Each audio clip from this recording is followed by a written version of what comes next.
What's up, guys? Welcome to Refuse Nature. Hola a todos, bienvenidos a Refuse Nature. This is gonna be our first episode that we have in Spanish, also my first solo episode, so I hope you guys enjoy it. Este va a ser nuestro primer episodio que tenemos en español, también mi primer episodio solo como sujeto A, y espero que lo disfruten todos. Ok, muy bien, empecemos. Perdón por empezar tan tarde, estaba bien pedo hace rato. Ok, bienvenidos todos. Esto es, creo que, octavo capítulo de Refuse Nature. Es el primer capítulo en inglés y somos un podcast que buscamos tener conversaciones reales con personas reales, sin intenciones y sin meollos, ¿no? Sin darle vueltas al asunto. Yo soy el sujeto A y aquí tenemos a la sujeto B. Bienvenida. Hola. Muchas gracias por aceptar nuestra invitación. Oye, pero gracias por la invitación, para empezar. Pero es tu primero en español, ¿no? Pues correcto, es el primer episodio que hacemos en español. Sí, porque en inglés ya llevas varios y Sí, has practicado, cierto. entonces. Cierto. Muchas gracias por la corrección. Bueno, entonces es nuestro primer episodio en español y aquí tenemos a la sujeto B. ¿Cuántos años tienes? 30, ya tengo 30. Tercer piso, qué emocionante. Así es. Felicidades por tu cumpleaños, no te había celebrado tu cumpleaños. Perdóname. Ya, bueno, así pasa. ¿A qué te dedicas? Gracias. Por ahora soy mamá, ama de casa. Estoy buscando empleo de mi profesión. Sí, es empleo completo, ¿no? De tiempo completo, ser mamá. De por sí, ¿no? Sí, pero pues quiero hacer otra cosa porque, o sea, me llena ser mamá, pero ser ama de casa es aburrido, entonces. Te entiendo. O sea, te entiendo en la perspectiva ideológica, ¿no? No puedo ser mamá yo, ¿no? Entonces, ¿sabes a lo que me refiero? Sí. Muy bien. ¿Y y qué estudiaste o cuál es tu formación profesional? Estudié pedagogía. Ah, muy bien, perfecto. Entonces vamos a platicar un poco más sobre eso, yo creo hoy. Y ¿cuál es tu estado emocional civil actual? No estoy separada, dejémoslo ahí. Excelente. Chido. Ya luego hablaremos de eso si nos da tiempo. Y luego hablamos de eso, sí. ¿Y qué onda? ¿Cómo has estado? ¿Qué me cuentas? ¿Qué has estado pensando últimamente? Pues un chingo de cosas, men. La verdad es que ser ama de casa te deja muchos espacios para pensar, porque muchas de las actividades las haces ya automáticamente, ¿no? Por ejemplo, estás lavando trastes y no necesitas tu concentración para lavar trastes. ¿Me explico? Entonces, tu mente divaga, etc., ¿no? Odio lavar trastes, pero bueno. Men, es que se acumulan y de repente ya hay otra vez y dices, güey, acabo de lavar trastes, ¿no? Pero bueno, es de esas actividades que tienes que seguir haciendo. Entonces, quieras o no, soy una persona muy observadora y analítica, y tanto de mi entorno como de mi persona.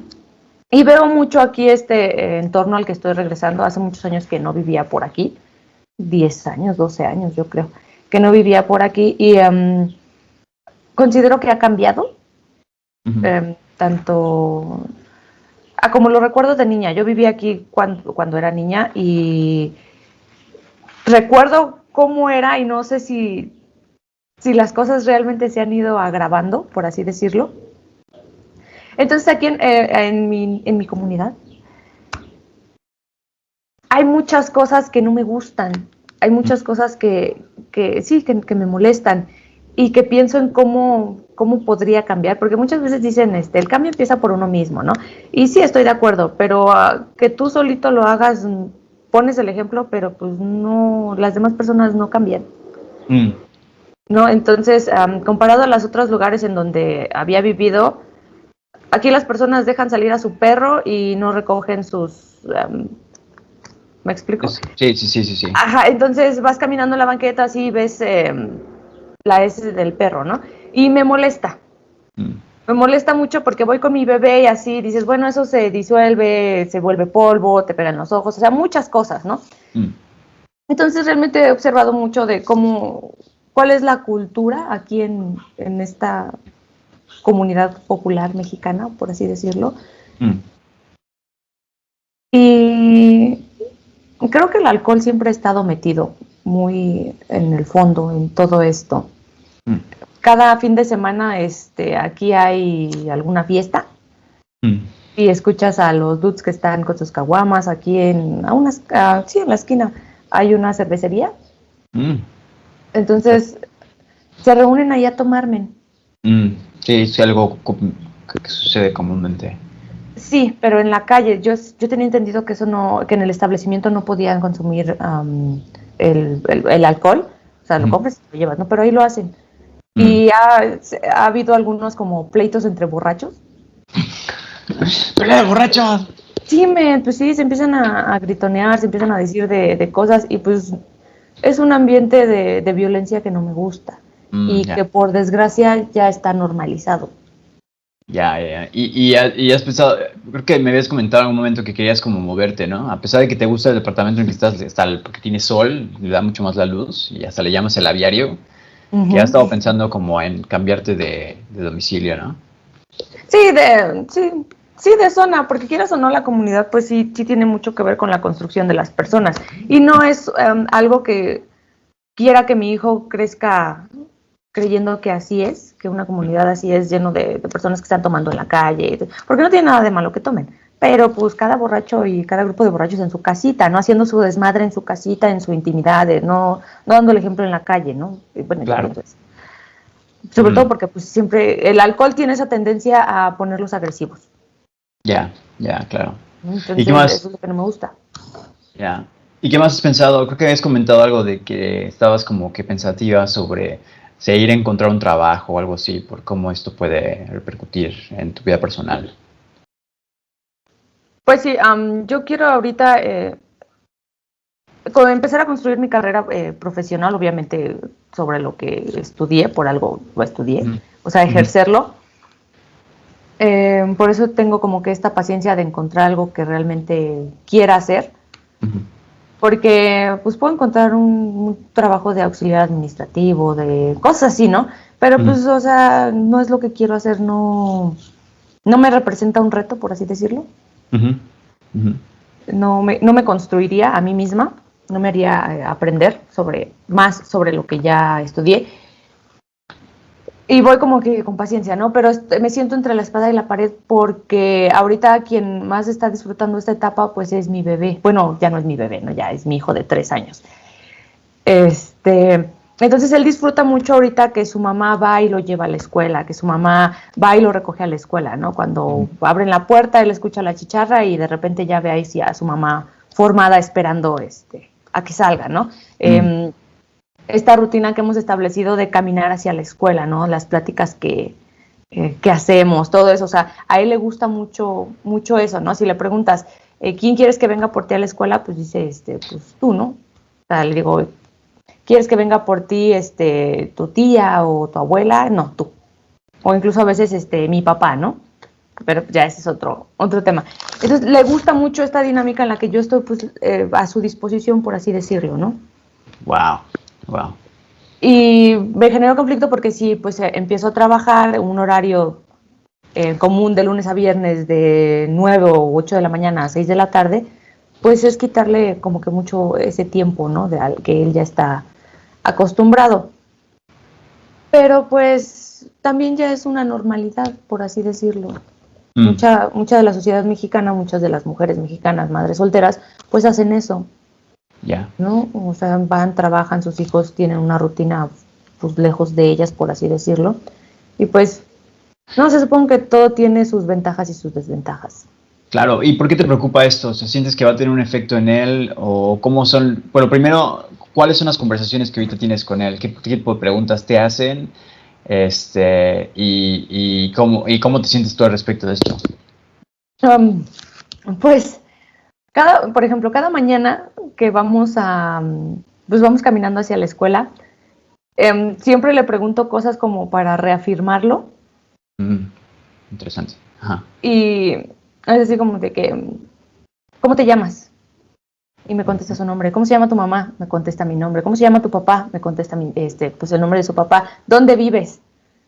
Tal, o sea, ya se sabe su dirección, o sea, cosas importantes y relevantes que tiene que saber a su edad, porque soy del pensamiento de uno como papá, pues obviamente espera que no les pase nada, ¿no? Y los cuida y trata de estar al pendiente para que no les pase nada, pero los accidentes pasan, men, y las distracciones, todo eso suele pasar, ¿no? Entonces yo necesito que mi hijo esté preparado ante cualquier eventualidad. Entonces si me pierde de vista en algún momento, es así como de que él ya sabe cómo se llama su mamá, él sabe dónde vive, o sea, sabe su información básica para que Ed le ayuden a Sherman, que igual encontrarlo. la vi. Sí. Sí, o sea, cosas así, ¿no? Y le voy preguntando, ¿dormiste bien? ¿Qué soñaste? Ahorita me sale con dulces sueños, mamá. Y en la mañana me pregunta, ¿qué dulces sueños tuviste, mamá? Ah, qué Sí, bonito. güey, sí, y de regreso de la escuela es así de, siempre se pone una señora de las pizzas o siempre hay alguien vendiendo algo afuera de las escuelas. En este caso, fuera de su escuela hay alguien que vende pizzas y alguien que vende chicharrones. Mm, ¿No? Y a él le gusta pues siempre comprarse algo, o la pizza o el chicharrón. Y siempre es así de, él va y él pide. mm. Señora, ¿cuánto cuesta? Tanto. Ah, ¿me da una de tal? Sí, y me estira su manita así como de que, pues, dame, ¿no? Págale, Ajá, págale. no, o sea, dame, le doy la moneda y él paga. Ah, ya, O sea, sí, ya. pero, o Su sea, transacción. pues sí, quieras o no, Está bien. yo pienso eso, no hay que enseñarlos a hacer las cosas solitos y tener esa seguridad de que pueden hacerlo. Porque a mí antes yo me acuerdo que cuando era puberta, adolescente, me conflictuaba, ¿no? Pedir algo en algún lugar nuevo, en algún restaurante, así como de que no, yo le digo a mi mamá que quiere y ella pide por mí, ¿no? Y Mm, así como de que, pues no, eso no te da como individuo tanta independencia, ¿no? Entonces, tanta autonomía, por así decirlo, ¿no? Entonces, ya. trato de hacer eso en las charlas matutinas y vespertinas que tengo con mi bebé. Cuando vamos regresando me pregunta cosas como, ¿cómo te fue en la escuela? Mm, qué bonito. Porque es lo que yo le pregunto todos los días. ¿Cómo te fue en la escuela? ¿Qué hiciste? ¿Con quién jugaste? ¿Qué te enseñó la maestra? ¿Qué aprendiste hoy? ¿De qué color te sentiste hoy? Porque Mm, así es como manejan las emociones en su escuela, ¿no?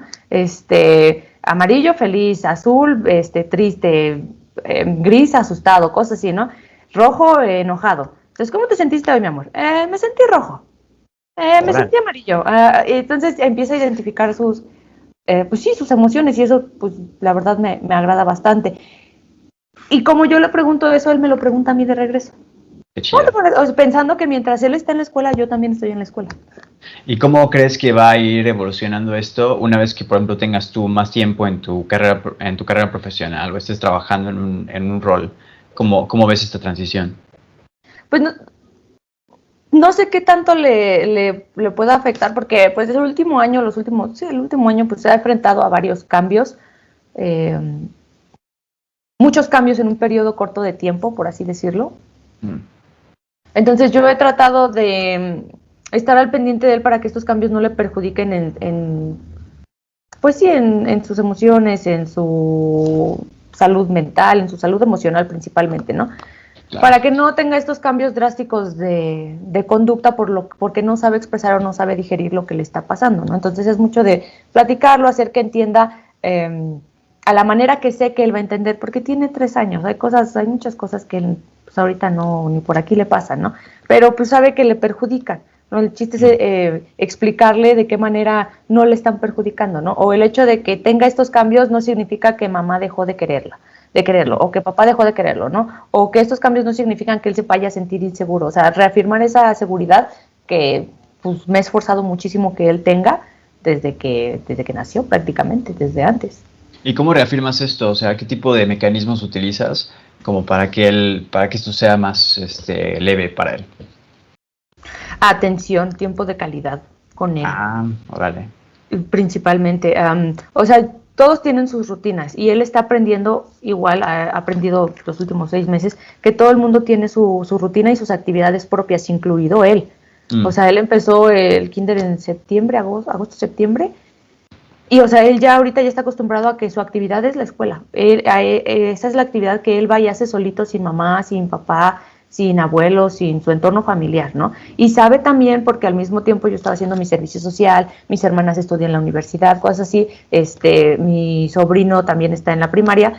Él sabe que todos tienen como esa actividad, ujú, ¿no? ujú. O sea, mi sobrino va a la escuela, mis hermanas van a la escuela, mi mamá va a la escuela, ¿no? O sea, todos tienen su actividad propia. Claro. ¿no? Y también tienen sus actividades en conjunto. O sea, él tiene sus actividades con mamá, él tiene sus actividades con papá, él tiene sus actividades con su primo, con sus tías, con su abuela. Ya, ya. Entonces, Sí. en las actividades o en el tiempo que yo le doy, trato de que sea de calidad, jugar con él. Mm. Ya, ya. O Ah, sea, buenísimo.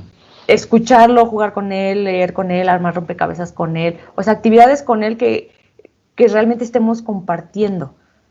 Claro, claro.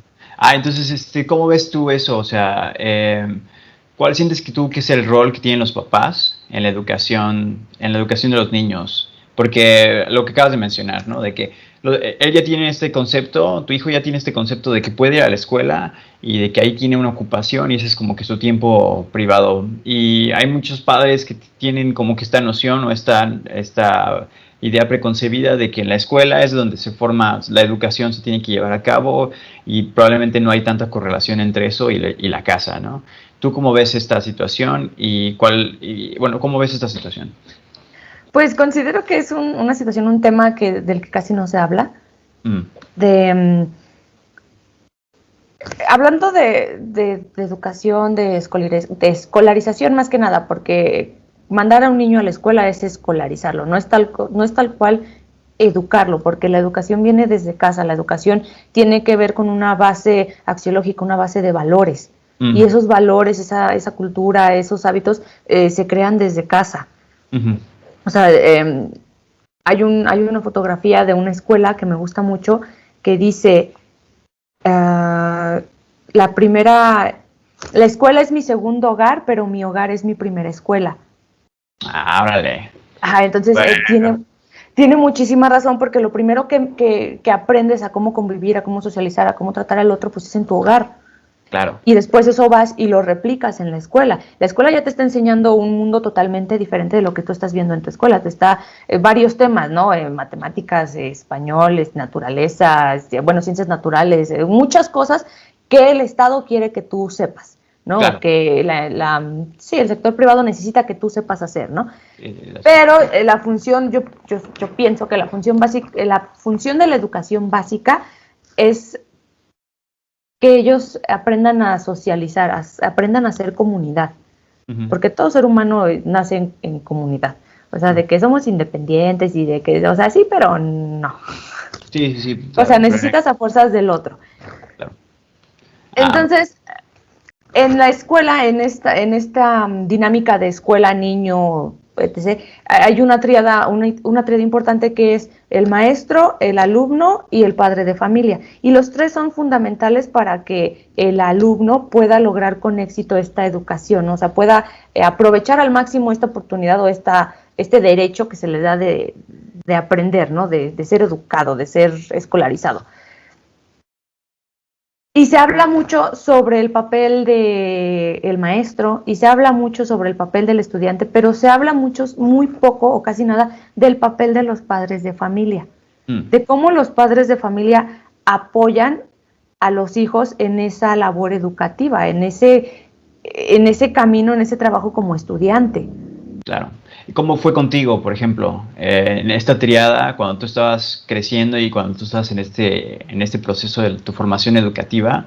¿Cómo viste tú estas mecánicas, estas dinámicas de la triada? Pues cuando yo era estudiante, y te estoy hablando de que tengo recuerdos de ya más nítidos desde la primaria, la secundaria, la prepa y todo eso, yo veo recuerdo cómo era mi dinámica en la escuela, cómo era mi dinámica en la casa y todo eso, y es bastante diferente a cómo observo que es la dinámica hoy con mi sobrino, por ejemplo, ¿no? Cuando yo iba a la escuela, por ejemplo, mi mamá no me llevaba a la escuela porque ella tenía que trabajar, ¿no? Mi mamá también fue mamá soltera de cuatro niñas, entonces, pues obviamente tenía que trabajar, ¿no? Entonces nosotros íbamos solas a la escuela, regresábamos solas, bueno, alguien nos acompañaba, ¿no? Mi mamá le pedía a alguien que nos acompañara, pero pues ella no estaba ahí, ¿no? Si quieras o no, pues como que repercutía. Claro. Porque mi mamá no es una mamá normal, ¿no? Claro, claro. De que muchas mamás vienen por sus hijos, muchas mamás, llegas de la escuela y les están haciendo de comer. ¿Yo qué vas a ver, no? O sea, el típico cliché de la mamá, ¿no? Pues mi mamá no era esa, mi mamá era la mamá trabajadora, ¿no? Que llegaba ya en la tarde y esperaba que tú ya hubieras terminado tu rutina, ya hubieras hecho la tarea, ya hubieras cumplido con tus obligaciones. Pero ella nos inculcó ese hábito desde antes de que ella empezara a trabajar. O sea, en mi formación del preescolar, mi mamá me formó ese hábito de llegas, te quitas el uniforme y haces tarea. Wow. Quieras o no, pues, me programó, y ya en la primaria, que ella no estaba tan al pendiente, yo aún así llegaba, me quitaba el uniforme a veces y hacía mi tarea, porque sabía que mi responsabilidad era esa, ¿no? O sea, ya me había creado ese hábito, ¿no? Y por ejemplo, con mis hermanas mayores, ella no pudo crearles ese hábito, y sí había una gran diferencia entre que yo sabía que era mi responsabilidad y a la otra le valía un comino. Claro, porque no tuvo este tipo de... No tuvo este tipo de inclinaciones o este tipo de hábitos inculcados por tu mamá. Ajá, sí, no se los formaron, entonces le costaba mucho trabajo ella sola decidir qué es lo que iba a hacer o cómo lo iba a hacer. Qué interesante, qué interesante. ¿Y qué tipo, bueno, y la otra pregunta que tengo es, ¿por qué se volvió tan importante para ti estudiar pedagogía o estudiar el impacto que tiene la educación en los niños?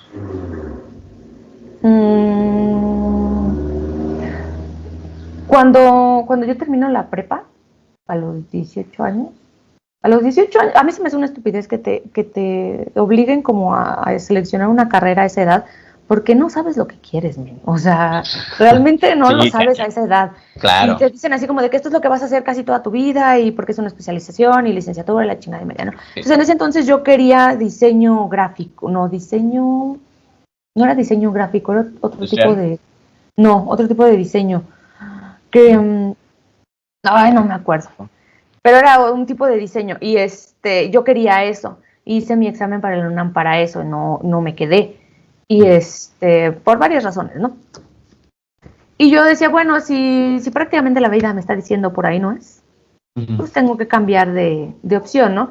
Y empecé a trabajar unos años, fui recepcionista, apoyé en algunas actividades de índole social, que antes yo me rehusaba a participar porque me parecía simulación, sí, más que nada simulación, porque mi mamá siempre ha estado metida no tanto en la política, pero sí con actores políticos para cambiar la comunidad, para obtener cosas para la comunidad, programas sociales, cosas así, ¿no? Entonces, me empecé a dar cuenta que parte de lo que yo quería hacer era ayudar a cambiar las cosas, porque no me gustaban las cosas como estaban. Ya. Como la normalidad vives aquí y la normalidad te dicen que las cosas son así, y yo así como de que no, o sea, no me gusta. No me gusta que haya tanta violencia, no me gusta que la gente insulte a sus hijos, no me gusta ver o saber, ¿no?, que el niño fue golpeado, que la señora fue golpeada, que una mujer fue asesinada, ¿no?, que alguien balacearon a 2, 3 cuadras, porque por desgracia eso ya, o sea, pasa, y en cualquier parte de la zona metropolitana. Ya no es como de que, ay, sí hay una zona segura y porque es zona residencial. No, ya pasa en muchos lugares, ¿no? Ajá, sí, entonces la violencia ya nos invadió culturalmente, y creo que esa es la peor parte de... ¿Pero qué tiene que ver eso con que estudiaste pedagogía? Que yo me puse a pensar, me puse a meditar sobre eso hace muchos años, cómo yo podía ayudar y cómo yo podía realmente hacer un cambio. No solamente en mí, sino también en donde vivo, en mi comunidad, un cambio grande, porque, o sea, sí, yo puedo, como te decía al principio, ¿no?, yo puedo cambiar ciertas cosas, ser un ejemplo, pero eso no va a hacer que un cambio sea rápido, ¿no? O sea, necesito una manera de hacerlo. Y investigando carreras y cosas así, encontré esto de la pedagogía. Una conocida, una conocida me dijo un día que estaba haciendo una tarea, que estaba estudiando esta carrera, y yo dije, no la había escuchado, y empecé a investigar la carrera y me di cuenta de qué iba, y yo ya había reflexionado sobre el hecho de que si quieres cambiar las cosas, lo primero que tienes que cambiar es la educación de la gente. O sea, es la base. O sea, puedes decir, voy a ser político para cambiar tal cosa, híjole, si no cambias el pensamiento de la gente, difícilmente vas a poder cambiar eso que todo el mundo quiere, ¿no? Que sea un lugar más feliz, tranquilo para todos, que no haya violencia, que cosas así, ¿no? O sea, los típicos ideales de libertad, de democracia, de todo eso, los vas a lograr solamente cuando tu gente o tu pueblo, tu comunidad sea consciente de eso y participe y sepa cómo hacerlo. Claro, No, o sea, y eso está en la educación. ¿Por qué? Pues porque es la sí. base de todo. La educación es la base de todo. Excelente. Y está súper interesante, pero porque ahorita vemos la situación, o cómo ves tú ahorita la situación de la educación en México y cuáles crees que son los retos que está presentando. Es que es muy grande y es muy extenso. Y ahí vamos de nuevo a lo que tú entiendes y lo que se entiende por educación. Claro. Porque si hablamos de la SEP, por ejemplo, de la Secretaría de Educación Pública, que es educación pública, que es escolarización, que es las escuelas estatales, federales, las de gobierno, por así decirlo, ¿no? Incluso las privadas, o sea, es formación, Uh-huh. que sí tiene un cierto índole de educación, pero la educación se da en la casa, o sea, es la base. Tu Claro. primera comunidad, las primeras personas de las que aprendes, las que son tu guía para regirte por este mundo desde niño y cuando eres adulto, es tu casa, es tu familia.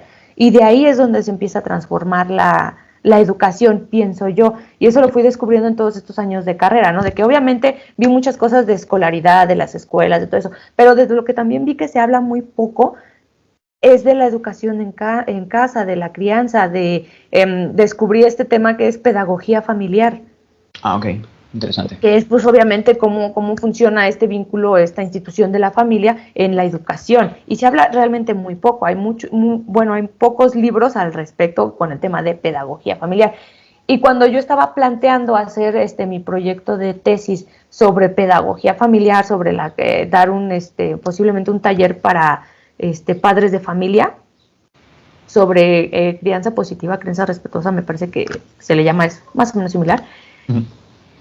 Me encontré con que muchos maestros, o a quien yo le decía a mi asesora, a mi maestra de seminario de tesis, me decía, es que es muy difícil, es que no lo se puede hacer, es que, y tiene razón en un punto, a la gente no le gusta que le digas cómo educar a sus hijos.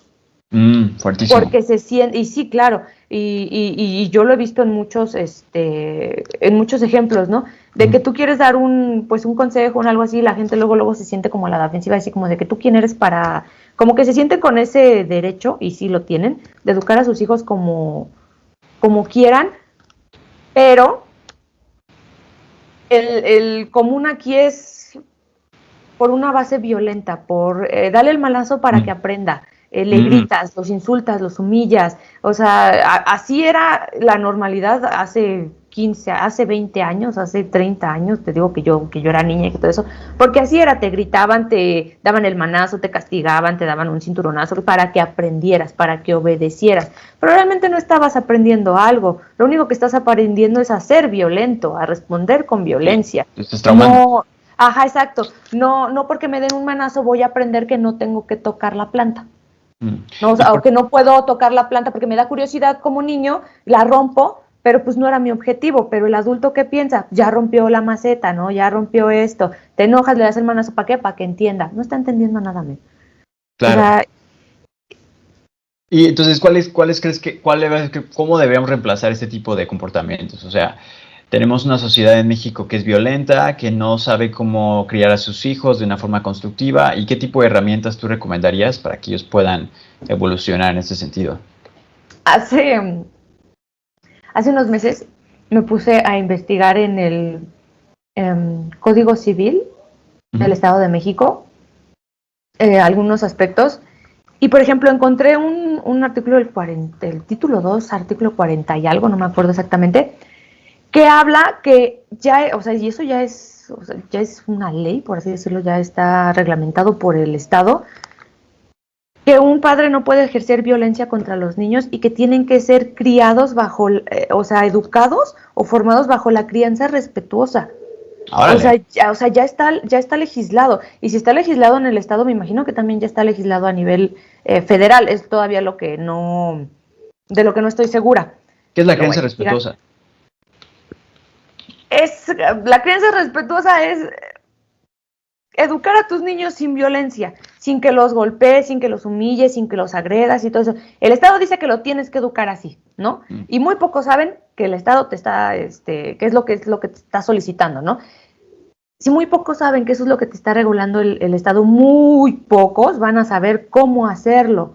Hace unos meses escuchaba un video que decía, la crianza respetuosa es eso de los comerciales de los 90 que decía, no se enoje con su hijo, cuente hasta el 10. La crianza respetuosa es lo que vas a hacer después de contar al 10. No, porque la televisión nada más te dice, no te enojes, respira, pero no te dice qué hacer después, porque no lo sabes. Porque uno como padre se va a guiar y se va a basar en cómo fueron sus padres. Sí, eso está y fuertísimo. muchas veces no se cuestionan esa forma, solamente lo replican. Entonces, ¿tú sientes que el desarrollar una conciencia y el volverte el darte cuenta de cómo te crearon a ti y cómo eso tuvo un impacto en ti y ver si eso lo quieres replicar en tus hijos es una de las herramientas o una de las alternativas que hay para poder evolucionar en ese sentido de la educación? Sí, claro que sí. Yo pienso, a menos que esté equivocada, yo pienso que, y he escuchado muchos papás decir esto, que dicen, yo solo quiero lo mejor para mi hijo. Ah, buenísimo. ¿No? O sea, y supongo que también lo has escuchado, ¿no? Y es como que el típico discurso de papá, yo solo quiero lo mejor para mí. Sí, ¿lo mejor en qué? ¿En qué aspecto? Porque Claro. muchos se van por el económico, ¿no? Entonces es aquí de que, si quiero que le vaya mejor lo mejor para mi hijo y trabajo mucho para tener dinero y que mi hijo pueda tener el celular y la laptop y todo lo que necesita para ser funcional en esta sociedad y sus zapatos, etc., ¿no? O sea, ese generar dinero, ¿no? Pero muchas veces por generar ese dinero o ese exceso de dinero, pues le estás quitando atención y tiempo de calidad a ellos, que es lo que también les afecta mucho, ¿no? El tiempo de calidad y la convivencia con los padres. Y yo me cuestioné eso, si yo como mamá, cuando yo decidí ser mamá, porque yo sí lo decidí, no es así como de que, fue un accidente, pegó, no sé en lo que me estoy metiendo, no, yo sí sabía en lo que me estaba metiendo. O sea, Me resbalé. Ajá, sí, o sea, yo sabía cuál era y cuál iba a ser la joda y cuál era mi responsabilidad, porque sabía que era una responsabilidad. Entonces yo me planteé esa pregunta de qué tipo de papá o de mamá, de padre quiero ser con mi hijo. Y lo primero que empecé a cuestionarme fue cómo fue mi mamá conmigo, cómo fue mi papá conmigo, ¿no? ¿Qué es lo que a mí me gustó que mi mamá hiciera conmigo en varios aspectos y qué es lo que no me gustaba que hiciera mi mamá? O sea, a mí no me gustaba que me pegaran, obviamente, ¿no? A mí no me gustaba que me gritaran, que me regañaran, que me insultaran, que me humillaran, o sea, no me gustaba. Y creo que a ningún niño, ¿no? Si a mí no me gustaba, a mi bebé obviamente no le va a gustar. Si eso a mí no me daba seguridad, a mi bebé no le va a dar seguridad. Entonces, ¿qué sí considero que es replicable, útil y replicable, y qué no? Y de lo que no, ¿cómo lo voy a sustituir? ¿Con qué? Porque no nada más es quitarlo, es sustituirlo con algo. Y entonces, ¿con qué lo voy a sustituir? Y entonces, cuando yo estoy en esta etapa del embarazo, empiezo a investigar muchas cosas y encuentro esta corriente de crianza respetuosa, de crianza positiva, que lo que te dice es, vas a establecer límites claros, porque eres autoridad, pero también eres guía. Y eres ejemplo. Entonces, una de las frases de las que me acuerdo mucho que aprendí en la universidad es, me había dicho mi profesor que era de una corriente china, no me acuerdo qué filósofo chino, porque la verdad no te sé decir quién, pero dice, no, los hijos siempre han fallado en escuchar a los padres, pero jamás han fallado en imitarlos. Qué fuerte. Entonces tú eres su ejemplo. Sí, es muy fuerte porque tú les puedes decir 1000 veces, no hagas esto, no hagas esto, no hagas esto, pero si tú lo haces, ellos lo van a hacer. Si tú no quieres que tu hijo no haga algo, tú no lo haces. Claro. Y es algo que por ejemplo, el papá de mi hijo me dijo un ejemplo un día. Yo no recuerdo en mi infancia una sola vez ver a mi papá tomando alcohol mientras yo estaba. Porque yo ahorita sé y soy consciente que sí se iba a sus fiestas y sí se ponía, pero que él lo hiciera y que saliera de sus casillas y se pusiera violento o agresivo o se pusiera... Jamás. O sea, súper happy enfrente de mí, jamás. Y yo así de, o sea, qué interesante. ¿Por qué? Porque pues, quieras o no, pues eso se replica, es un ejemplo. Entonces sí eres un adulto, pero también eres papá. Claro. No, entonces lo que menos quieres es darle ese ejemplo a tu hijo. Claro. ¿no? Claro. O sea, no solo de estar borracho, sino de algunos actos de violencia, de decir groserías. Si un niño dice groserías es porque las escucha en su casa. Si Claro, un niño pega estando en la escuela es porque a él también lo agreden en su casa. claro. Porque así, esa es la forma en la que sabe que tiene esa dinámica de convivencia. Y está súper fuerte, ¿no? Porque volviendo al tema del domicilio en el que estás o de la comunidad en la que vives, probablemente todos estos comportamientos del dejar la popó en la calle, del ponerte a tomar en las esquinas, no viene solamente de que a ellos se les ocurrió empezarlo a hacer, sino que igualmente lo vieron por generaciones y por generaciones y no ha habido este cambio intrínseco familiar como para poder trascender a cierto tipo de comportamientos, ¿no? Sí, porque o sea, es cultural familiar y es cultural comunitario.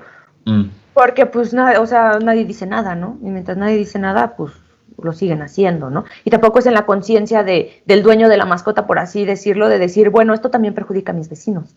claro, perjudica No, a o sea, mis hijos, todo, ¿no? exacto, a mis hijos y a mis vecinos, ¿no? Entonces este sentimiento sí, de comunismo, o sea, donde vivíamos, literal, donde vivíamos en esa calle, me acuerdo que una de las reglas no escritas Ujú, era que los vecinos tenían sus fiestas. claro. Y en la madrugada y con sus bocinas y con su ruido y su relajo, pero cada quien, pero dentro de su casa, ¿estás de acuerdo? Claro, Y cuando claro, el otro vecino tenía su fiesta, tú no te quejabas porque sabías que hacías lo mismo, ¿no? claro, Entonces, mi vecino puede tener fiesta porque yo también puedo tener fiesta, ¿no? Y claro, puedo tener mi ruido hasta ciertas horas de la madrugada, pero nada más porque es respetando a los otros vecinos, porque como ellos lo pueden hacer, yo también lo puedo hacer. ¿No? Y sí, tenemos nuestros limitantes, ¿no? Entonces me gustaba mucho eso porque era como una regla no escrita entre ellos, entre los vecinos, y eso, quieras o no, formaba ese sentimiento de comunidad, claro, ¿no? claro, Y ellos ya se organizaban que para cerrar la calle, que para hacerla más segura, que porque pasaban las combis, que no sé qué. Aquí si uno intenta hacer esto, todos se van por el individualismo. Yo no tengo mm, dinero, a mí no me sirve, a mí no me, o sea, a mí no me beneficia, yo por qué voy a estar recogiendo las de mi perro si para mí es más fácil dejarlo salir, ¿no? claro, Que allá pues todos van con su perro y llevan su bolsita y recogen las heces pues porque es comunitario, men, o sea, a claro, los demás también le afecta como te afecta a ti, entonces tratas a los demás como esperas ser tratado, como vecino en ese caso. claro. Sí, sí, entiendo perfecto.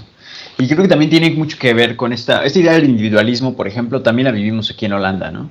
Sin embargo, aquí el individualismo es muy estricto, es muy sistémicamente hay una presión muy fuerte para que tú como individuo seas una persona que se distinga, que seas una persona que sea moral, una persona que siga la ley. La ley, por ejemplo, aquí en Holanda se ejerce muy fuertemente, ¿no? Te multan por todo.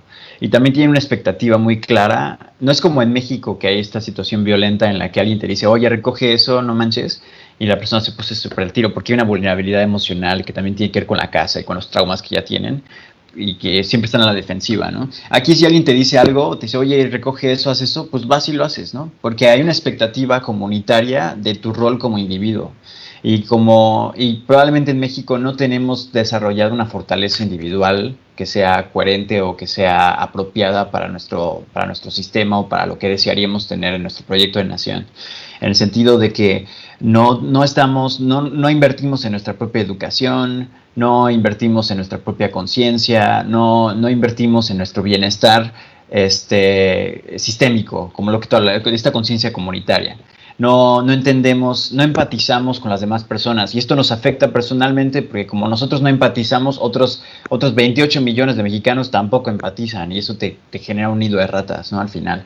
Entonces está súper fuerte esto que estás diciendo porque definitivamente ya veo cómo repercute esta noción de la pedagogía y de la educación respetuosa y de la educación positiva o de la formación positiva en lo macroeconómico, en lo macrosocial, bueno, en lo social, y definitivamente tiene un rol súper fuerte en ese sentido. Y hablando de este tema sobre los hijos, la creencia de los hijos, hay un tema que es muy fuerte, ¿no? Como el del castigo. El de la disciplina a los niños. Entonces, si no le puedo pegar a mi hijo, si no le puedo pegar a los niños, ¿cómo entonces yo debería, o cualquier individuo debería llevar a cabo esta parte de la disciplina y el castigo? Es un tema complejo y abarca muchas cosas, ¿no? Pero esta cuestión del castigo, ¿Cuál es la finalidad? Después de todo, ¿no? La finalidad del castigo es como que darle una lección porque no me está obedeciendo, ¿no? O sea, lo que yo quiero es que mi hijo, o la mayoría del pensamiento es lo que yo quiero es que mi hijo me obedezca. Sí, ajá, ¿para qué quieres que te obedezca? ¿No? ¿Qué es lo que quieres que obedezca, ¿no? Porque yo lo veo así, yo necesito que mi hijo, que mi sujeto me obedezca, porque si yo le digo, quédate aquí, se tiene que quedar en ese lugar. ¿Por qué? Porque si yo estoy en la calle y estoy comprando algo, necesito que él se quede justo al lado de mí, porque en lo que yo estoy distraída comprando algo, él en cualquier momento puede salir corriendo y algo le puede pasar, ¿no? Entonces necesito que me obedezca en el punto, necesito que me obedezca para mantenerlo seguro, ¿no? Sí, ¿Cómo sí, voy a lograr? sí. O sea, sí, no nada más de que, porque yo lo digo, porque eso es lo que decían, men. Claro. ¿Por qué? Porque uno como pues empieza a cuestionar, ¿no? Y es que, ¿por qué tengo que bañarme? ¿Por qué tengo que quedarme aquí? ¿Por qué? Como niño te lo preguntas y qué es lo que te decían tus papás. Porque yo lo digo. Claro, claro. ¿Y eso qué te dice? Pues, o sea, es la autoridad y pues yo no puedo cuestionarla y eso está mal. ¿Por qué? Porque sí te tienes que cuestionar los motivos, sí te tienes que cuestionar muchas cosas, tanto como niño como adulto, ¿no? Pero desde ahí está como que la forma en la que la educación te va cuarteando para no cuestionarte lo que la autoridad está diciendo, porque nada más tienes que obedecerla, ¿no? O sea, sí, te tengo que obedecer, pero ¿por qué? Existen normas, existen leyes, pero tienen un porqué, tienen un propósito, y ese propósito normalmente es salvaguardar a los individuos, ¿no? El que esté en un semáforo y el que tenga cierto tiempo de espera tiene una función. ¿Por qué? Pues porque ha habido gente atropellada por cruzar, porque tienes que reglamentarlo, ¿no? Porque pues vivimos en una sociedad, ¿no? Entonces yo necesito que como madre, mi hijo me obedezca para mantenerlo a salvo, porque esa es mi principal obligación, mantenerlo a salvo. Mantenerlo a salvo y criarlo y formarlo. ¿Por qué? Porque estando en un país, como ciudadanos, tu principal objetivo como padre, como ciudadano, es formar un buen ciudadano, formar un buen niño, formar un buen hombre, formar un buen ser humano. Y necesitas de cierta obediencia, pero la vas a ir ejerciendo, pero la puedes ejercer sin violencia. El sistema, no es ejecutivo, ¿cómo se llama? Judicial. El sistema de justicia en México y en la mayoría de los países está regulado por este pensamiento punitivo, ¿no? Hiciste algo y lo tienes que pagar, el castigo lo tienes que pagar con cárcel, con multa, con dinero, pero hay otra manera, men, y esa manera es la de resarcir y conciliar. Si yo hice un daño, tengo que reparar ese daño, porque el hecho que a mí me castiguen no va a reparar nada. A la persona a la que yo le hice un daño con intención o no, o sea, el que yo reciba un castigo realmente no le está beneficiando, no le está cambiando su situación. Y eso, por ejemplo, lo vi en un tema de bullying, ¿no? Vi un caso muy interesante en el que una niña es bulleada por otra niña como que más popular, y los ponen, y en lugar de que concilien al victimario, lo ponen a conciliar con la víctima. ¿Y por qué lo hiciste? ¿No? Y no solamente el por qué lo hiciste, tienes que ser consciente de que hiciste sentir mal a esta persona, de que la estás perjudicando, ¿no? De que la lastimaste físicamente, de que la lastimaste emocionalmente, y no es suficiente con que alguien te castigue, tienes que reparar ese daño. Dime de qué manera vas a reparar ese daño, ¿no? Entonces este victimario ya nada más se puso a pensar de, pues yo pienso que puedo integrarlo a mis amigos, ¿no? O pedir una disculpa, subir una foto en redes sociales porque lo humillé en redes sociales, cosas así, ¿no? O sea, cómo ella va a reparar ese daño que ya ejerció. Súper interesante. Entonces, por ahí va el hecho del castigo. ¿Por qué? Porque tú castigas, tu hijo hace algo que tú no quieres que haga, y lo primero que haces es castigarlo. No va a entender por qué lo estás castigando, nada más lo que está entendiendo es que vas a ser brusco con él y que le vas a quitar su satisfacción, por así decirlo, porque él está haciendo algo que tú no quieres que haga, pero él no entiende por qué. Claro. ¿Por qué no quieres que lo haga? ¿No? Por ejemplo, el niño tiró la maceta, la rompió. El adulto es de, me cuesta la maceta, no tengo que recoger todo el relajo. Si era de la vecina, pues se la tengo que pagar a la vecina, ¿no? Pues es lo que está pensando el adulto. Pero el niño estaba pensando, qué bonita maceta. Claro. Mira los colores, cómo se sentirá tocarla. Mira la planta, ¿no? O sea, el niño está, o sea, no va con el objetivo de tirarlo y hacer que mi papá lo pague. Y aunque sí lo haga así por jugar, pues lo hizo por jugar, ¿no? Exacto, es que está jugando, está experimentando, está conociendo, ¿no? O sea, está Midiendo sus jugando. límites. Exacto, midiendo sus límites. Entonces, obviamente los accidentes pasan. Y si no quieres que rompa la maceta, simplemente no le dejas la maceta al alcance. Porque es un niño y el adulto eres tú. Porque él no tiene la capacidad suficiente para pensar lo mismo que tú como adulto estás pensando, ¿no? Esas consecuencias que van a tener el que rompas la maceta. Claro. Entonces, Perdón, continúa. Sí, entonces tienes que establecer un límite y explicarle por qué es ese límite, ¿no? Y esto tiene que ver mucho con la anticipación, que yo diría que es como que palabra mágica en crianza respetuosa y en crianza positiva. Dice, ¿no? Veía muchos consejos y muchos videos que decían, es que mi hijo siempre hace berrinche cuando ya se le quita la tele o cuando ya se le quita el dispositivo, ¿no? Llámese tablet, celular, lo que sea. ¿Cómo puedo evitar que no sé qué? Bueno, pues para empezar, pon un límite y anticípalo, ¿no? O sea, vas a decirle, pues el control parental ya tiene tiempo de uso, ¿no? Entonces, tu control parental es 1 hora en el teléfono, ¿no? 1 hora de ver videos en YouTube Kids, por ejemplo, ¿no? Le pones el temporizador.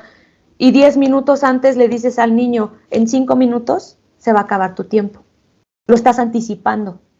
Y entonces cuando se le acaba su tiempo, él ya sabe que se le acabó su tiempo y no te va a hacer relajo porque no le está agarrando de sorpresa, porque ya se lo advertiste.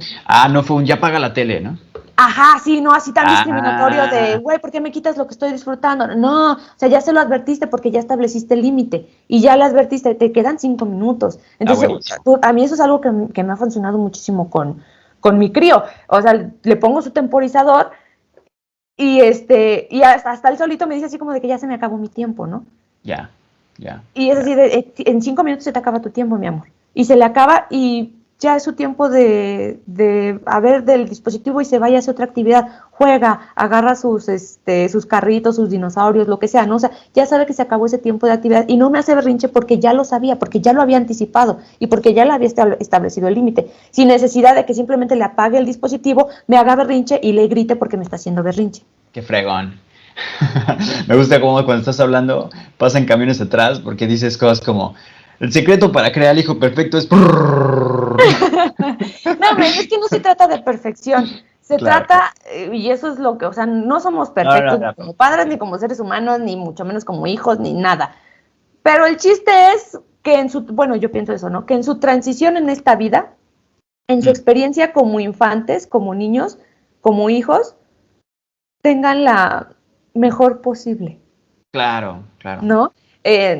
Algo que me dijo mi maestro de psicología evolutiva es que un adulto que recuerda poco de su infancia es porque tenía muy pocos momentos gratos de esa infancia.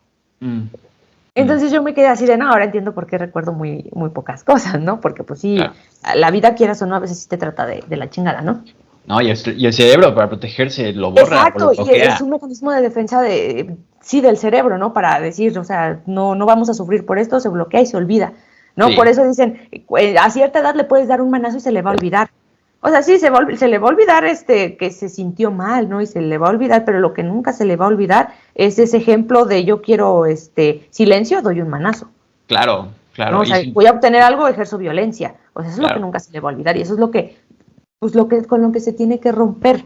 Y está cañón, porque en nuestro país que vivimos con tanta violencia, que vivimos con tantas fricciones entre los individuos, esto es muy común, ¿no? Y vemos entonces que probablemente estas personas que actúan de esta forma y que reaccionan de esta forma tienen una perspectiva de la realidad que por estas mismas ideas de que te dan el manazo, de que te agarran a golpes, de que te gritan, de que no hay anticipación, entonces creces creyendo que el mundo es un lugar hostil, que el mundo es un lugar cruel, que el mundo es un lugar que no te da la bienvenida, en el que tienes que pelear para conseguir todo, y pues eso empieza a repercutir en tu actividad económica, en tu actividad profesional, en tu actividad política, en tu actividad espiritual.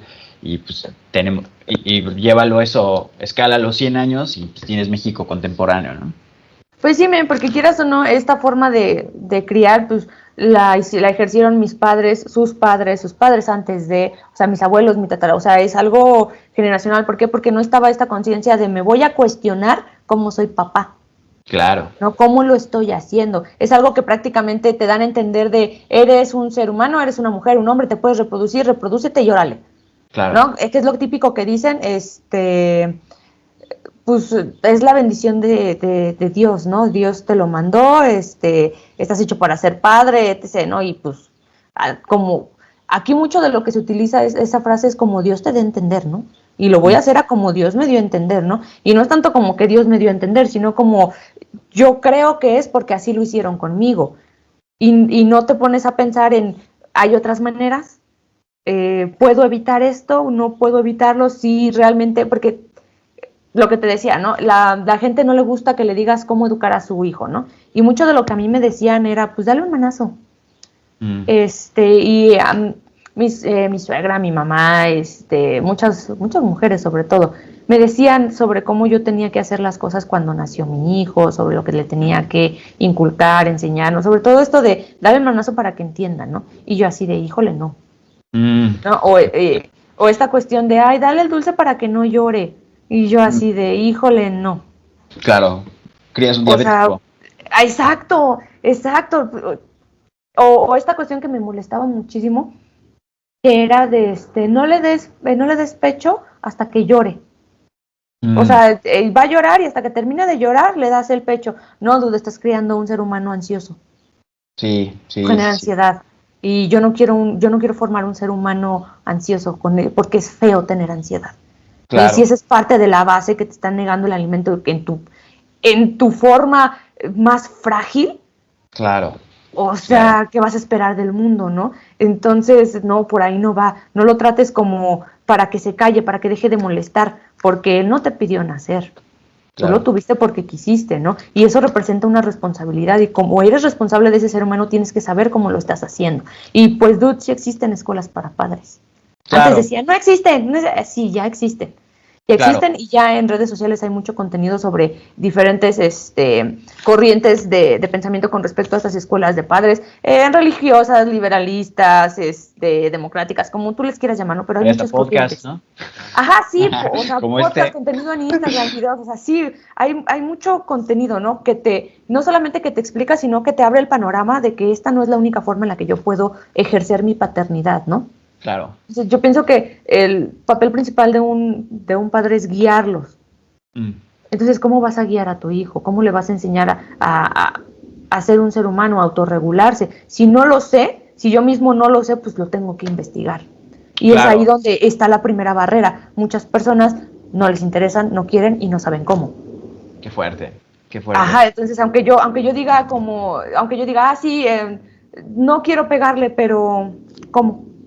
Claro. Entonces, ¿qué hago, no? La televisión me está diciendo, no le pegues a tus hijos, cuenta hasta 10. Ajá, contesta 10 y después, ¿qué voy a hacer? Claro. ¿No? Entonces, sí es cuestión de investigar, y si hay alguien que te puede decir cómo lo puedes hacer de una manera distinta. El Estado ahorita ya reguló que esa manera distinta es crianza respetuosa. ¿No? Entonces, si ya el Estado te dio una opción, pues tú como papá dices, bueno, pues investigo, ¿no? Excelente. Sí, cañón, sí tiene muchísimo sentido lo que estás diciendo. Y por ejemplo aquí, eso sí lo veo aquí en Holanda, ¿no? De que tanto hay una distribución equitativa entre los roles de la familia. O sea, yo también veo a los papás aquí, yo los veo muy involucrados, especialmente. O sea, veo al papá que a veces el papá es el que se queda en casa cuidando a los hijos, el que hace de comer, el que, pues, todas las cosas que un adulto normal debería hacer, ¿no? Con sus hijos. Uh-huh. Y los veo mucho más participativos en esto. Y también los veo que es una sociedad que lee muchísimo. Entonces, es una sociedad que se educa bastante bien. O sea, que no es algo que nada más aprenden en la escuela. De hecho, aquí la escuela no es como la escuela que tenemos en México. Siendo muy franco y hasta brutal, en México nuestra educación es muy paternalista. Muy como, yo soy tu maestro y te voy a llevar de la mano, lección por lección, nota por nota, y se vuelve súper teórico y súper tedioso, cosa que también aprecio por hecho, porque dices, bueno, pues ya voy a la escuela y casi me cargan al conocimiento. Y aquí tiene sus ventajas y sus desventajas. Correcto, y aquí no, aquí es como, este es el tema, estas son las 3, 4 cosas que tienes que aprender. Buena suerte, muchachos, nos vemos en el proyecto. y el proyecto lo tienes que entregar. Y desde que estás en la primaria o estás en el kinder, ya te están evaluando para ver si eres apto para ir a la universidad. O sea, ya están viendo si tú ya tienes las características intelectuales, emocionales, para ver si realmente te van a facilitar o te van a complicar tu trayecto hacia la universidad. Entonces, hay muchísima competencia en ese sentido, por eso la gente se tiene que educar muchísimo para poder resaltar y para poder sobresalir. Y regresando al tema de los padres, sí, los padres definitivamente aquí o leen un libro sobre paternidad, o se van a un curso, o se meten información y dices, bueno, pero es que en Holanda ganan más, que tienen más oportunidades. No necesariamente ese es el caso. O sea, no es que tengan más dinero, no es que tengan un mejor sistema ni nada por el estilo, es simplemente que le invierten a su propia educación, le invierten mucho a su propia formación. Y eso repercute mucho en su desarrollo. También porque si creemos que hay competencia en México, nada que ver. O sea, la competencia aquí, al menos en Europa, es brutal. No nada estás compitiendo contra holandeses, estás compitiendo contra otros europeos, estás compitiendo contra todos los que quieren emigrar contra Europa y estás tratando de sobresalir en este mercado continuamente, ¿no? Entonces siempre tienes que estar como que formándote un paso adelante en cursos, en desarrollo. Entonces entiendo muy bien este efecto que hay. Y hablando un poquito del contraste, una de las cosas negativas que, por ejemplo, yo que veo aquí en Europa, y me gustó mucho lo que estabas mencionando sobre de que los niños siempre fallan obedeciendo a sus padres, pero no imitándolos. Muy interesante esto que mencionas, porque uno de los contrastes, unas cosas negativas que yo veo, por ejemplo, en Holanda, es de que por esta misma idea de que los individuos son tan fuertes, los adultos se olvidan de los padres. Los dejan en asilos y los abandonan, literal. De hecho, hay muchísimo potencial de trabajo en el sector salud para irte a cuidar a los mayores de edad, porque sus hijos no los visitan, los hijos ya no los cuidan. Y no es algo que es como que, ay, porque te odio, papá, es algo cultural, es porque dicen, pues yo ya crecí, yo ya tengo mi vida, y tú y yo ya no estamos como que en este contrato social, ¿no? Sí te visitaré de vez en cuando, pero no me voy a hacer cargo de ti. ¿Por qué sientes tú que en México sí cuidamos a los papás, sí nos quedamos con ellos, los traemos a nuestras casas? Pues yo pienso que es una concepción cultural de familia, ¿no? ¿Qué es lo que uno sí, como en tu cultura ven a la familia, ¿no? En México la familia es muy fuerte e importante. O sea, este núcleo, ¿no? Esta institución. Y se nos enseña desde muy jóvenes esta cuestión de es tu familia, es tu abuelo, es tu tío, y lo de tienes que querer porque es tu familia, ¿no? Y yo no estoy tan de acuerdo con eso de lo tienes que querer. Sí, la obligatoriedad.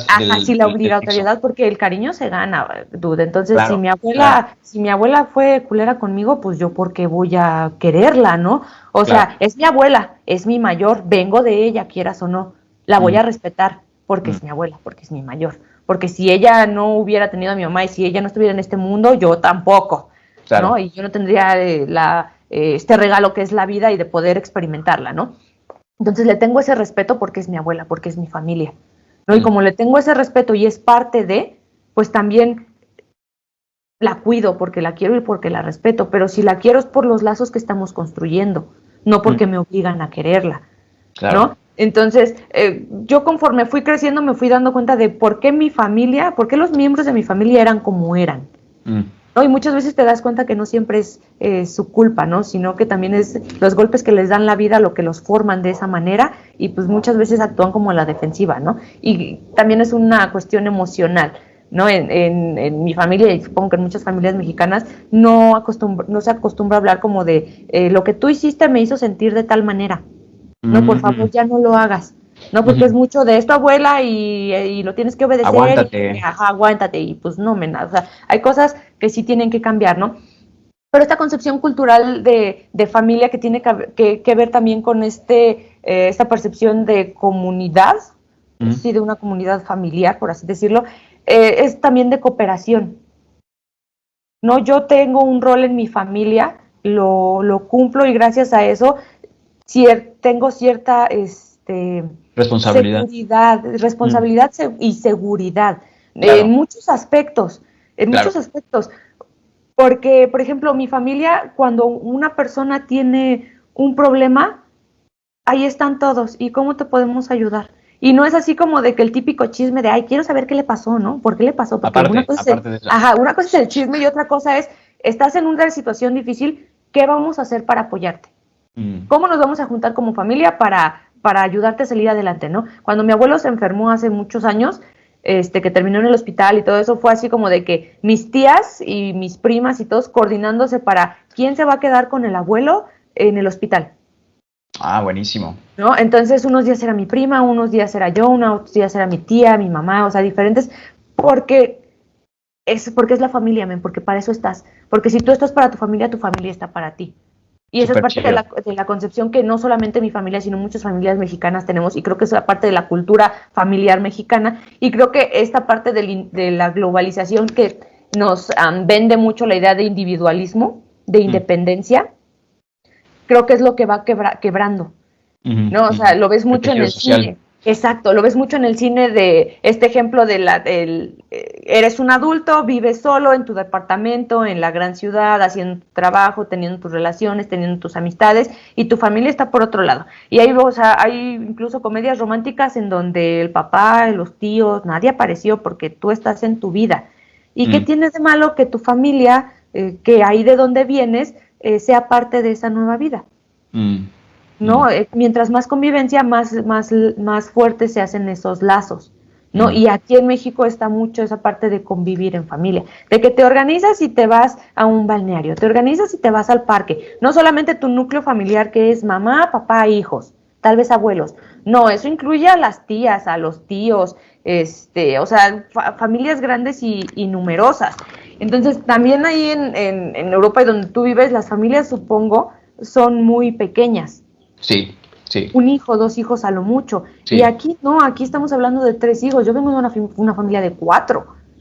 Sí. ¿No? Y es apenas ahora cuando ya la gente, cuando nuestra generación dice, no, dude, no voy a tener tantos. Y el no voy a tener tantos es porque claro, me va a costar tiene que ver con la economía. Claro. Exacto, y sí, tener un hijo cuesta un bueno. Claro. Que tienes más, pues se van reduciendo unos, pero aún así es un gasto grande en responsabilidad y en atención, porque mientras más hijos tengo, más tengo que trabajar, y mientras más trabajo, menos atención les pongo, menos tiempo de calidad tengo con ellos. Entonces los estoy perjudicando de una u de otra manera. Igual si tengo un hijo único, también lo estoy perjudicando, porque su convivencia como familia no le enseña a compartir, no le enseña a hacer comunidad. Y si no le enseño a hacer comunidad, es muy fácil que a mí me descarte cuando yo soy adulto. Wow. Cuando ya no me necesita. Qué fuerte está eso. Y cuando yo más lo necesito, ¿no? Entonces, no sé si eso es lo que pase como allá, pero yo pienso que es parte de las razones del por qué. Aquí la cultura familiar sí es mucho de unión, de familias grandes, de te apoyo y tú me apoyas. ¿Por qué? Pues porque somos familia. No, o sea, somos el primer núcleo, ¿no? O sea, somos tu familia.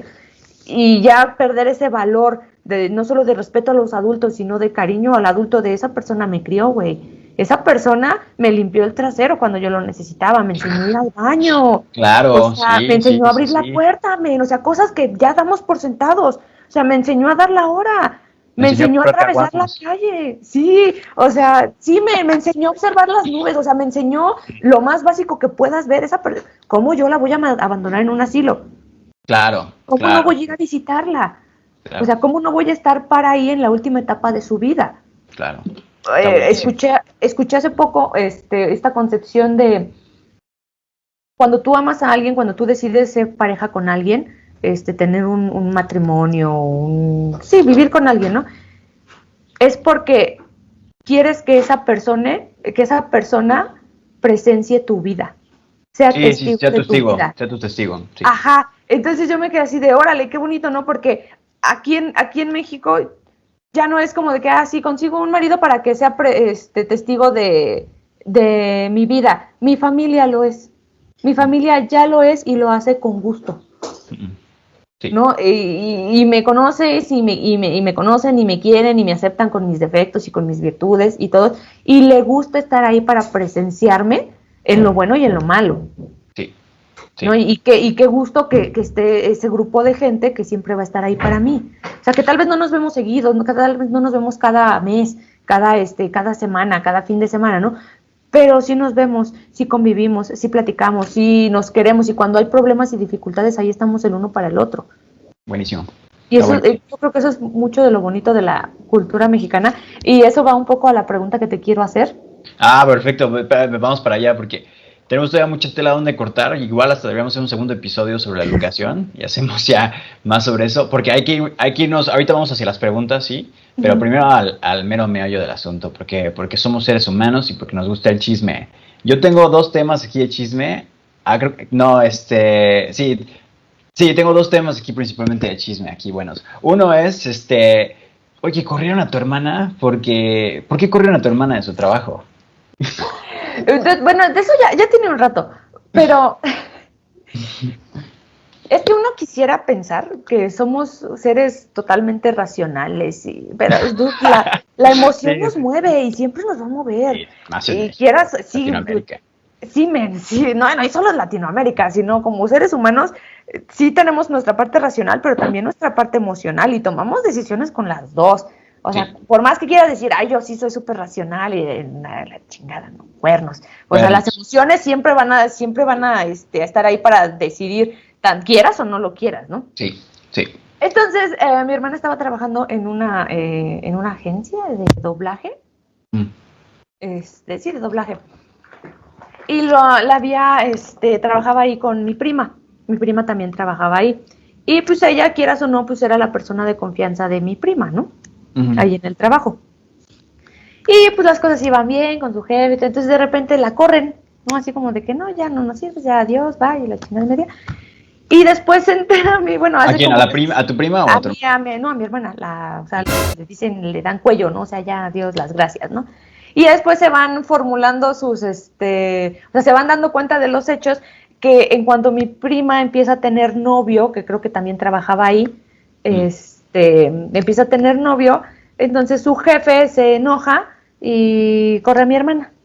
Porque resulta que el jefe de mi prima, pues siempre había querido con ella, pero no le había dicho nada, entonces se molesta porque esta tiene novio, o sea, se consigue novio y lo primero que hace, pues, es quitarle la persona de confianza que ella tiene en su trabajo.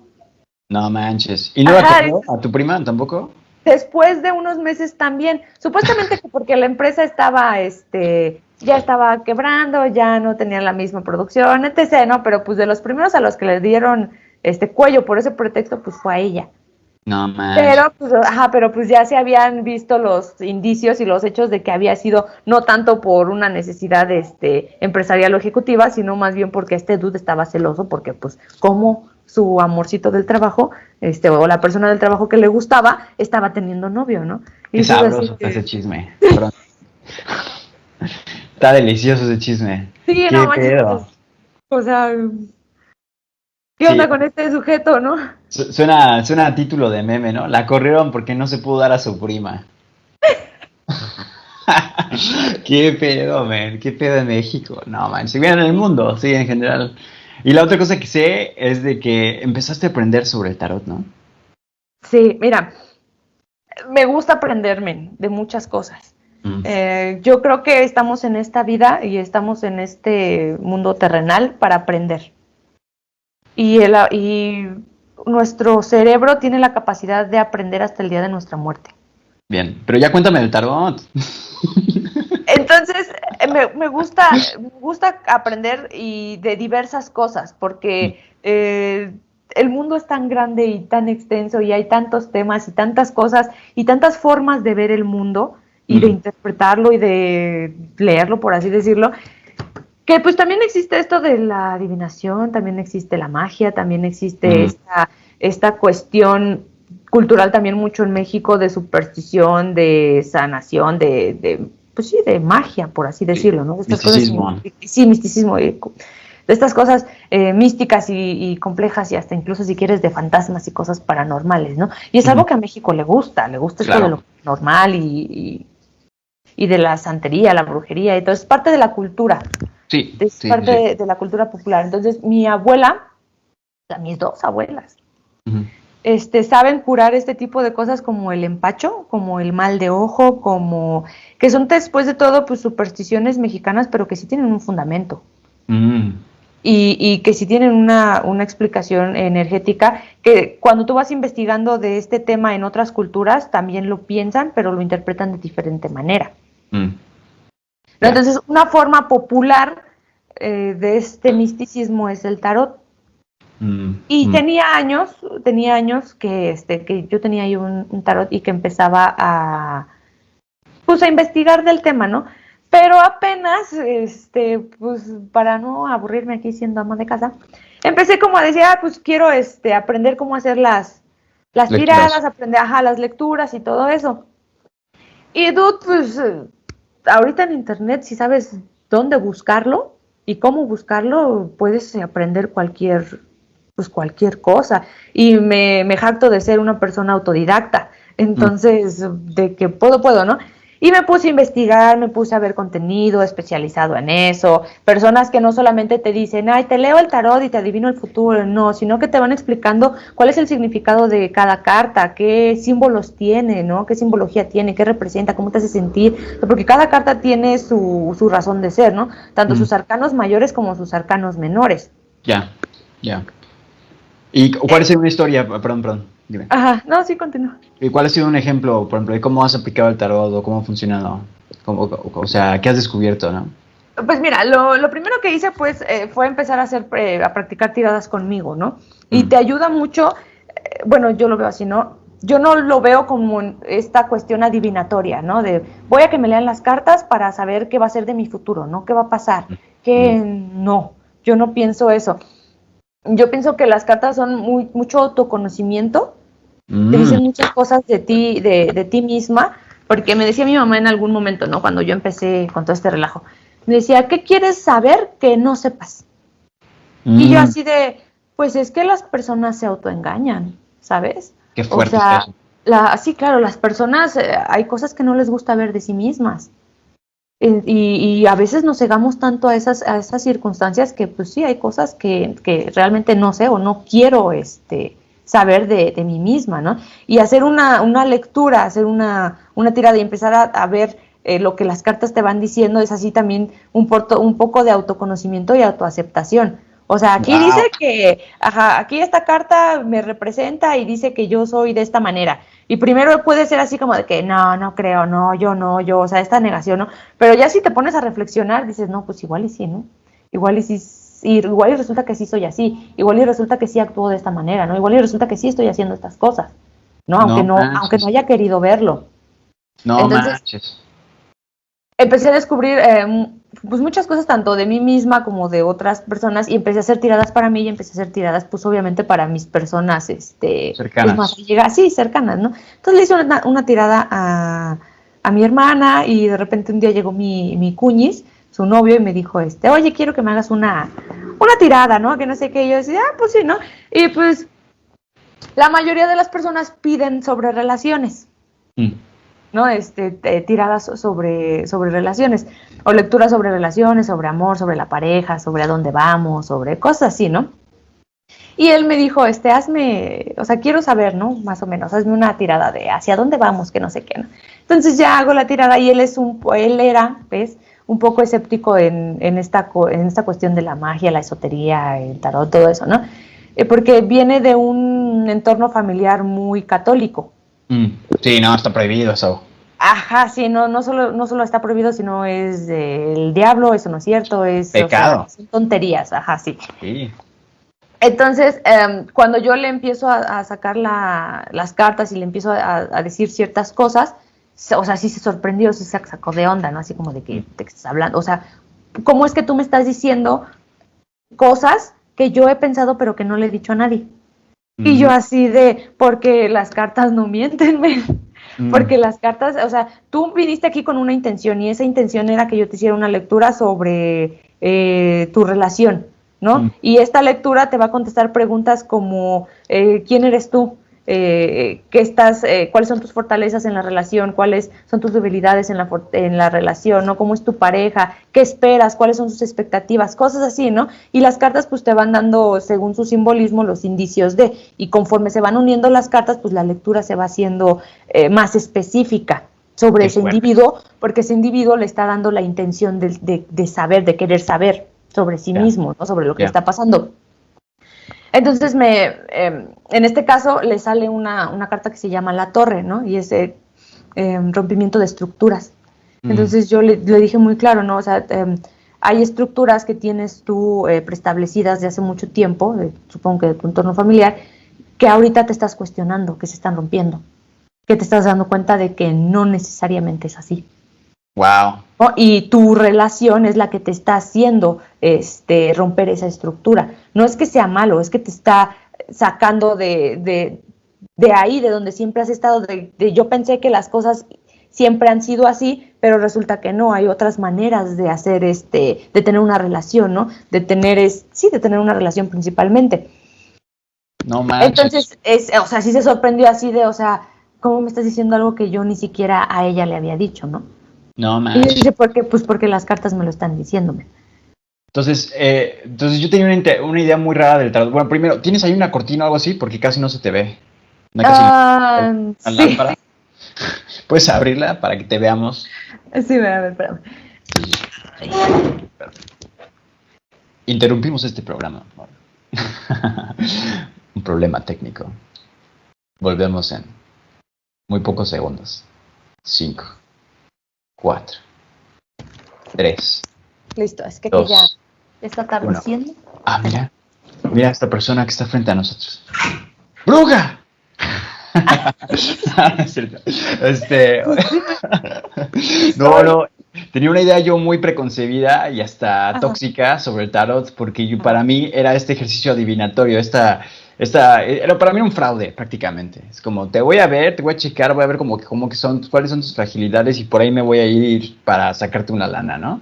Y voy a tratar como de adivinar cosas que tú te gustaría escuchar para que tú como que veas. Pero lo que tú me estás diciendo, completamente rompe mis paradigmas, porque en realidad entonces es una herramienta del autodescubrimiento en el que si existe esta idea como del campo energético, llamémoslo, y que está movido por las intenciones y por las situaciones inconscientes que llevamos, proyectas tú tu situación y tu realidad sobre las cartas, ¿no?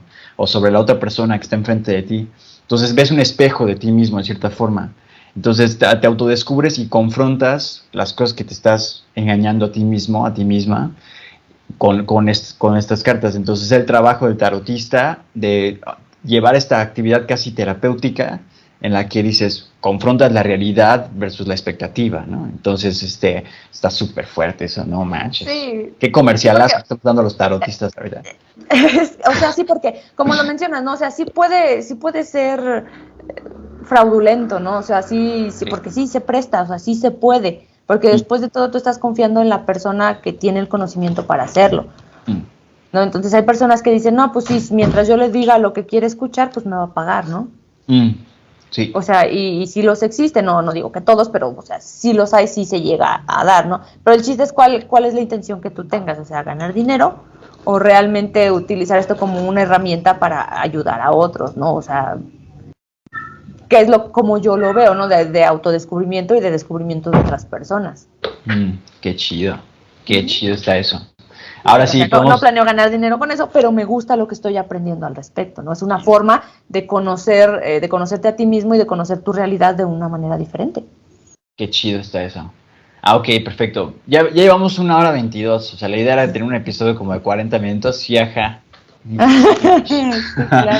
Buenísimo. Es lo que pasa cuando pones a latinos a platicar. Pero bueno, Oye, y ahora sí podemos irnos a las preguntas. Tú dices que tienes una pregunta, yo también tengo 2 preguntas. Igual tú tienes ahí preguntas. Bueno, hacemos una y una. Tú si quieres empieza. Ok.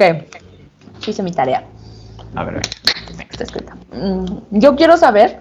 A ver, dime. ¿Qué es lo que extrañas de la gente de México? Porque como bien lo dijiste, es diferente la forma de ser comunidad allá en donde estás, ¿no? En Holanda, y es diferente aquí en México. De tu convivencia con la gente allá, con un entorno diferente, un país diferente, cultura, comida, todo diferente, ¿qué es lo que extrañas de la gente de México? Sí, principalmente yo creo que el sentido del humor.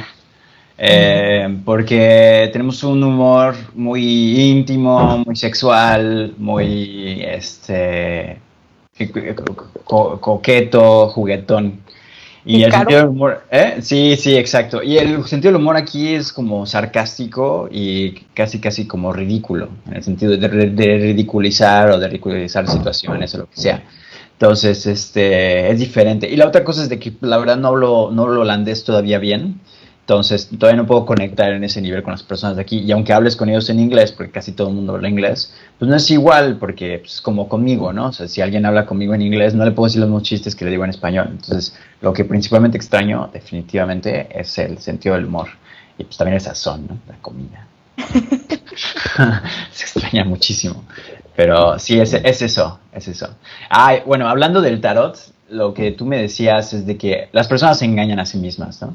Mi pregunta para ti sería, ¿de qué forma o qué cosa has descubierto que te engañaste a ti misma? Dos cosas o una cosa. Una cosa.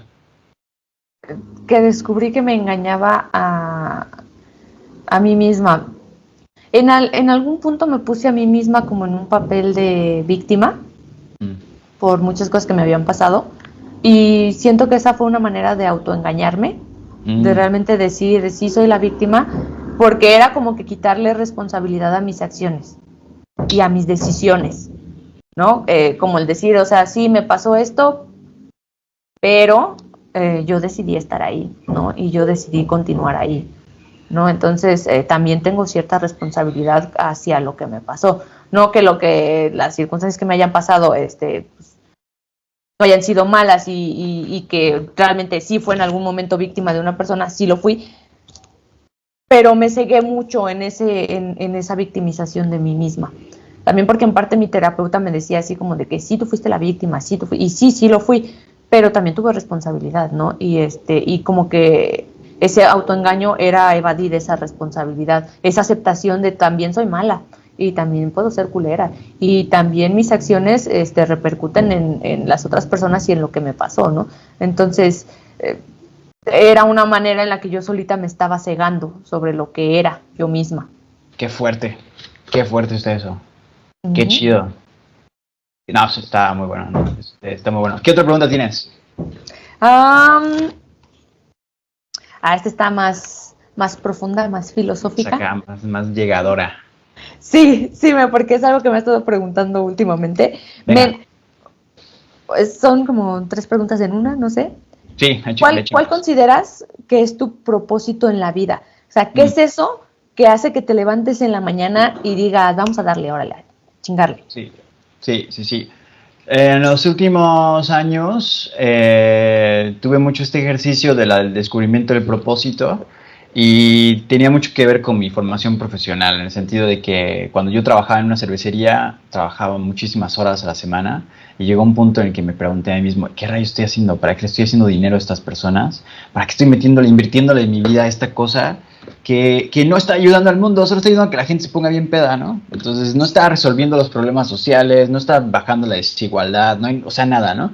Y dije, ¿qué hago? Y también, no nada más qué hago aquí trabajando, sino qué hago aquí en la vida. Y, excelente pregunta. Para mí mi propósito es, en una oración, es yo conecto con las personas para generar conciencia y equidad, ¿no? O sea, conciencia, para generar conciencia en eso. Entonces, cualquier cosa, cualquier herramienta, cualquier tipo de actividad que yo llevo a cabo va dirigido hacia allá.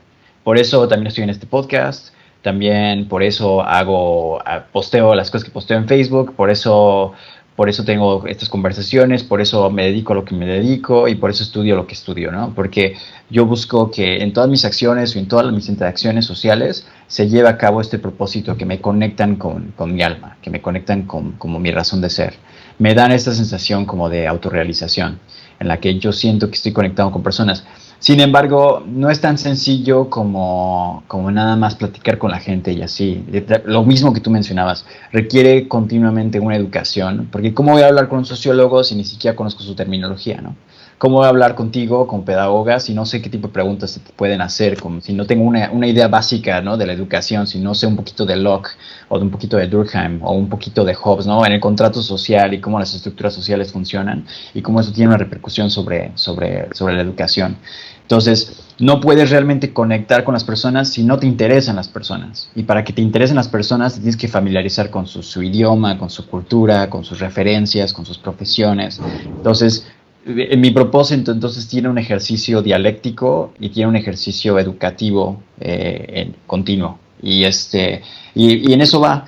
Y uno de mis más grandes sueños, que es como que poder en algún momento hacer una comunidad sostenible, pues yo veo materializado este propósito en el cual conecto con una comunidad, nos organizamos entre esa comunidad y esa comunidad la volvemos sostenible para que nuestros hijos y nuestros nietos puedan continuar con esta comunidad. Y eso para mí es una materialización del conectar con las personas para la búsqueda de la conciencia, ¿no? Entonces, con eso está. ¿Y el tuyo? ¿Tú cuál sientes que es el tuyo?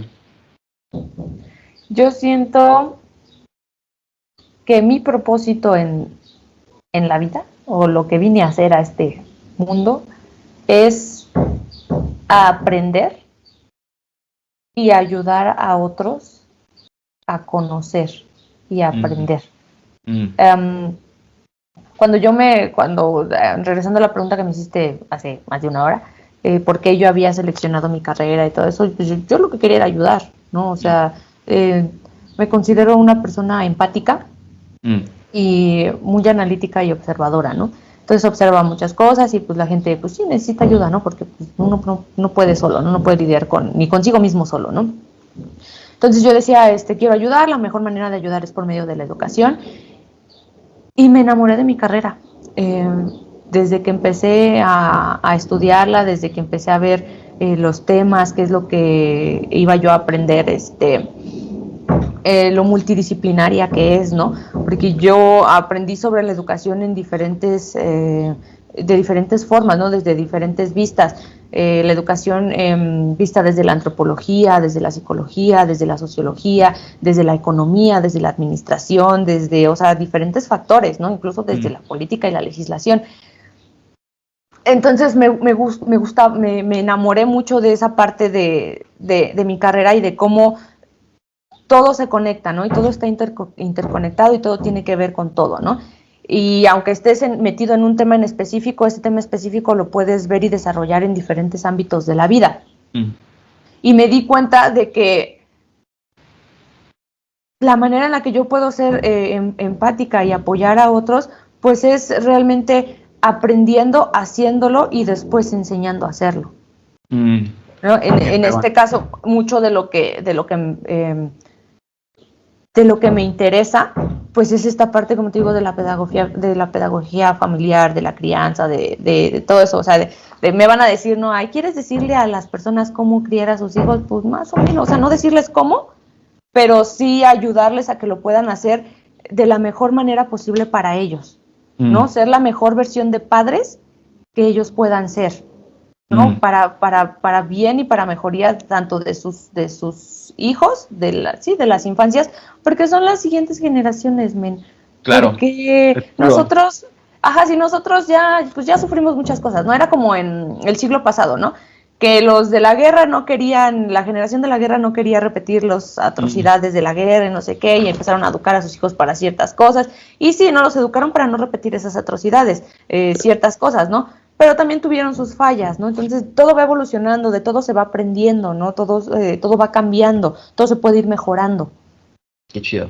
Entonces, y esto viene en un aspecto muy globalizado, muy empresarial, muy industrial productivo, esta cuestión de calidad, todo puede ir mejorando.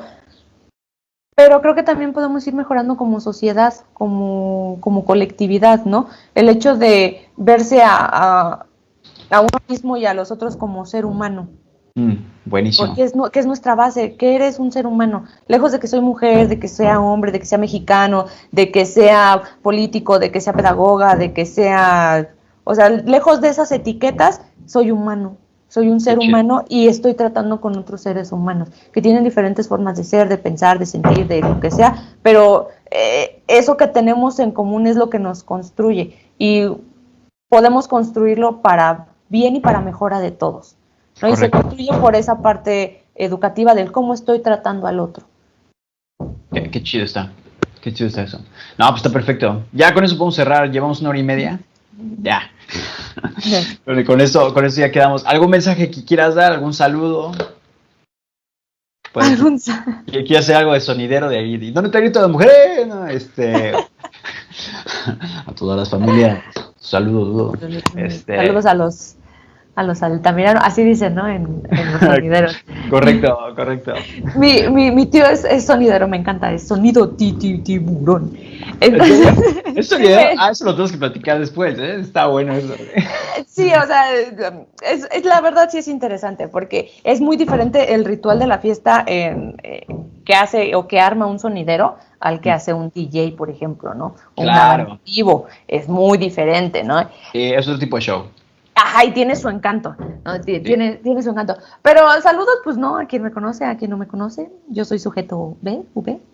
Exacto. Y es un placer estar aquí y platicar de cosas, pues como dices, ¿no? Cotidianas y que nos pasan a todos y que es, pues, tema de todos y que pasa todo el tiempo. Y seguirá pasando. Sí, no Porque somos manches. seres humanos. Sí, cañón, cañón. Pues te agradezco muchísimo por participar en esto. Te mando un saludo. Y pues ya vamos a parar esta grabación. Y te agradezco mucho por haber estado aquí con nosotros. Y bueno, ahorita lo vamos a cerrar aquí. Muchas gracias a todos los que nos escucharon y los que nos vieron. Vamos a seguir tratando de sacar más episodios en español. Y ya vamos a ver. Pongan sus comentarios, por favor, sobre preguntas que tengan para la sujeto B, comentarios que tengan sobre la educación, cosas que quieran compartir, hasta sus traumas, sus situaciones. Muy bien. Preguntas que nos quieran hacer, todo eso bienvenido. Y bueno, pues ahí seguimos todos. Pasen la bomba. Así es, muchas gracias a todos por escucharnos. Nos vemos en la próxima y ahí dejen sus preguntas, comentarios, chismes. De todo vamos a hablar. Eso. Ahora sí, déjense venir con sus suscripciones. Recuerden que estamos en YouTube y Spotify. Bye bye.